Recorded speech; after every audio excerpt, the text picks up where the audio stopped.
Bienvenue dans le broker du jour. Vous êtes toujours sur TV Finance et on fait un tour d'horizon des indices dans le monde avec nos deux analystes de chez eToro, un courtier en ligne et réseau social. Alors, tous les deux en ligne aujourd'hui. Bonjour David Derry. Bonjour. Vous êtes social media manager chez eToro. Et bonjour Antoine Fraisse-Soulier. Bonjour, bonjour Aude. Analyste financier chez eToro. On commence avec vous d'ailleurs pour analyser le CAC 40 à l'heure actuelle. Qu'est-ce que ça donne ?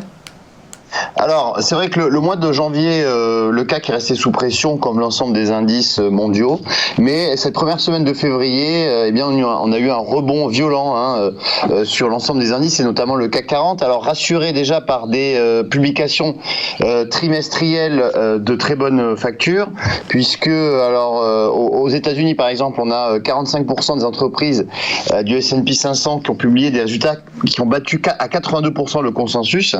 Donc, c'est largement supérieur aux attentes. Et ensuite, on a aussi eh bien, des espoirs imminents sur le plan massif de soutien aux États-Unis avec Janet Yellen, qui est la nouvelle secrétaire au Trésor, qui a su trouver les arguments pour rassurer les marchés. En effet, l'ancienne présidente de la Fed a estimé que le stimulus économique permettrait un retour au plein emploi en 2022. Donc ça a permis aussi au marché de bien rebondir vendredi et hier.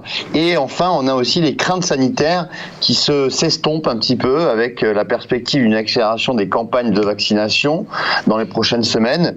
Donc tout ceci a ravivé un petit peu l'appétit pour le risque des intervenants et notamment eh bien de l'indice français, bien sûr, qui dépend de ces nouvelles, notamment en provenance des États-Unis, qui hier a touché brièvement les 5700 points, donc est revenu au plus haut annuel après quasiment 400 points de hausse en ligne droite.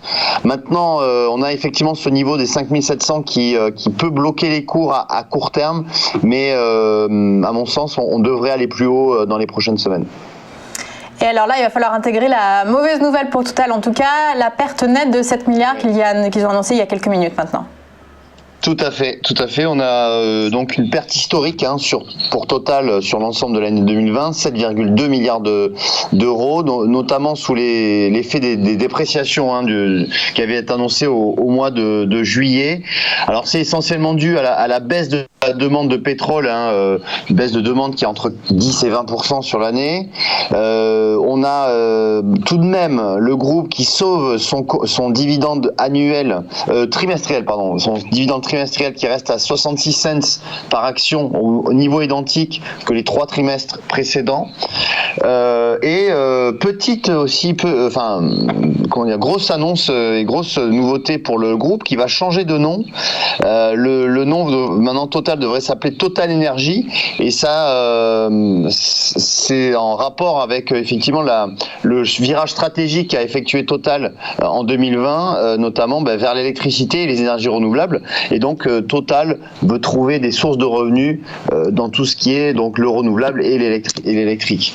Par conséquent, en bourse, on voit qu'on a ce matin quand même un titre qui réagit pas trop mal puisque on est en hausse de plus de 1% sur le titre Total, même si on est vraiment c'est le calme plat depuis plusieurs semaines. On le voit sur le graphique puisque on est entre 34 € et 38 € depuis maintenant 3 mois et on a du mal à avoir une tendance haussière sur le titre. Oui, Total Energy, donc il va falloir s'habituer à ce nouveau repositionnement sémantique. Et on finit avec Vinci qui publiait ses résultats en fin de semaine dernière. Alors on n'est pas dans le rouge pour cette valeur pourtant cyclique, mais un résultat en baisse de plus 60%. Oui, tout à fait. Alors c'est vrai que parfois l'annonce des résultats n'est pas synonyme ensuite c'est-à-dire une annonce défavorable n'est pas synonyme d'une baisse de titre du cours de bourse. C'est le cas de Vinci parce que Vinci, comme vous l'avez dit, ses revenus son résultat net a baissé de 60% à 1,2 milliard, mais le titre a progressé de 8% depuis ses annonces puisqu'elle a pris 6% vendredi et 2% hier, et donc finalement des investisseurs qui sont rassurés par Vinci, par le fait que son métier de concessionnaire d'autoroute notamment, qui qui revient à la normale, et puis de concessionnaires aéroportuaires, puisque je rappelle Vinci a les aéroports de Lyon, Saint-Exupéry, Londres, Gatwick et aussi un aéroport au Portugal.